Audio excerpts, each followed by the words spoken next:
আমরা সরাসরি কথা বলবো আমাদের প্রতিনিধি ব্রতদীপ ভট্টাচার্যের সঙ্গে। ব্রতদীপ, এই ছবি তুমি আমাদের দেখিয়েছো, একেবারে পাশাপাশি তল্লাশি চলেছে।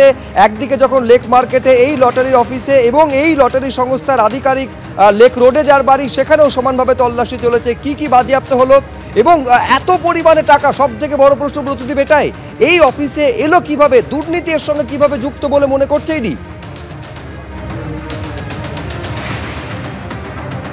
একেবারেই সেই দুর্নীতির তল খুঁজতে কিন্তু ইডি আধিকারিকরা এই ম্যারাথন তল্লাশি চালাচ্ছে। তোমায় জানিয়ে রাখি সুপ্রজিৎ, কিছুক্ষণ আগেই এই যে লেক মার্কেটের যে আবাসন, সেখানে যে অফিস রয়েছে এই লটারি সংস্থার, সেখান থেকে যে উদ্ধার হওয়া টাকা, যে অঙ্কটা এখনও পর্যন্ত জানা যাচ্ছে প্রায় 3.5 কোটিতে পৌঁছেছে, সেই টাকা, উদ্ধার হওয়া টাকা কিন্তু নিয়ে ইডি আধিকারিকদের একাংশ তারা বেরিয়ে গেলেন। কিন্তু তল্লাশি অভিযান কিন্তু এখনও শেষ হয়নি, তল্লাশি অভিযান এখনও চলছে। এমনকি তোমায় জানাই কিছুক্ষণ আগে ইডি আধিকারিকদের নতুন একটি টিম লেক মার্কেটের এই আবাসনে তারা কিন্তু এসে পৌঁছালেন এবং সেই অফিসে, অর্থাৎ লটারি সংস্থা সেই অফিসে গিয়েছেন এবং নতুন করে কিন্তু আবার সেই টিম সেখানে তল্লাশি তারা করবেন। কিন্তু টাকা এবং তার পাশাপাশি নথিপত্র, মূলত এগুলোই তারা এখান থেকে খোঁজ করছেন।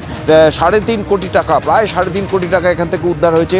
সেই টাকা ইতিমধ্যেই ইডি আধিকারিকরা নিয়ে গিয়েছেন, এখনও তল্লাশি অভিযান চলছে। আরও এই অফিসের বিভিন্ন কোনো প্রান্ত থেকে টাকা উদ্ধার হয় কিনা সেটা যেমন দেখার, তার পাশাপাশি এটাও দেখার যে কী কী নথিপত্র উদ্ধার হচ্ছে। আমরা ইডি সূত্রে এখনও পর্যন্ত জানতে পেরেছি যে লেক মার্কেটে এই যে লটারি সংস্থার অফিস, সেখান থেকে প্রচুর নথিপত্র উদ্ধার হয়েছে, যেগুলো কিন্তু খতিয়ে দেখার কাজ তারা এই মুহূর্তে করছেন।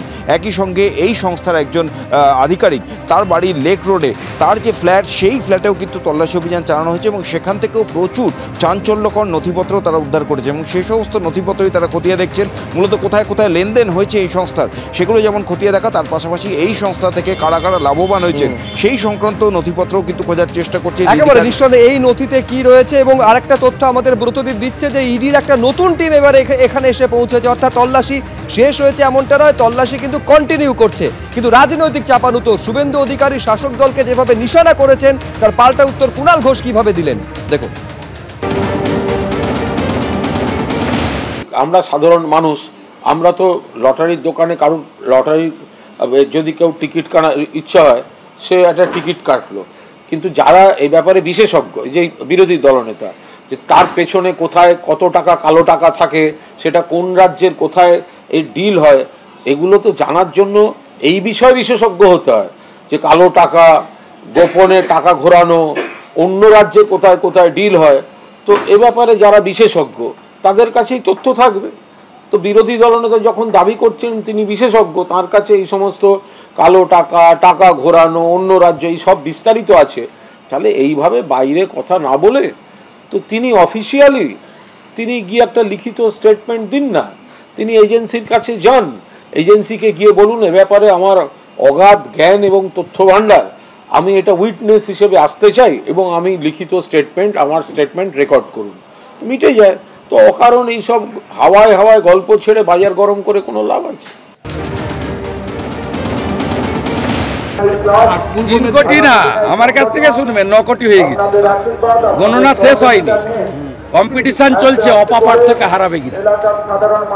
এই ডিয়ার লটারি, মার্টিন লটারি গোটা পশ্চিমবঙ্গের যুব সমাজকে শেষ করেছে।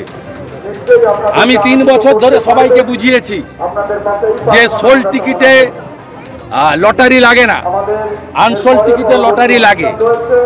1 কোটি টাকা পুরস্কার দেখে সাধারণ লোক, হকার, টোটো চালক, দিন আনতে দিন খাওয়া, 200-300 টাকা রোজগার, অধিকাংশ টাকা লটারির দোকানে দিয়ে খালি হাতে বাড়িতে আসেন। আত্মহত্যা পর্যন্ত করেছে, একাধিক নাম আমার কাছে আছে। ভাইপো লটারি 4,500 কোটি টাকা 2 বছরে রাজ্য সরকার ট্যাক্স নিয়েছে। 600 কোটি টাকা তৃণমূলের ইলেকটোরাল বন্ডে অফিসিয়ালি দিয়েছে এরা। 400 কোটি টাকা বেআইনিভাবে নিয়েছে। চেন্নাইতে বসে 21 সালে ভোটের আগে ডিল হয়েছিল, ভাইপো ওখানকার যারা ছিলেন শাসক, এখনো আছেন তারা, এবং আইপ্যাকের লোকেরা, তারা ডিল করে দিয়েছিল। তৃণমূল 100 কোটি টাকা নিয়েছিল ভোটের জন্য 2021 সালে। তারপর থেকে বঙ্গলক্ষ্মী, গৃহলক্ষ্মী, ধনলক্ষ্মী, রাজ্য সরকারের লটারি বন্ধ করে এদের হাতে ছেড়ে দেওয়া হয়েছে। বেকার যুবক যুবতীরা ধ্বংস হয়ে গেছে।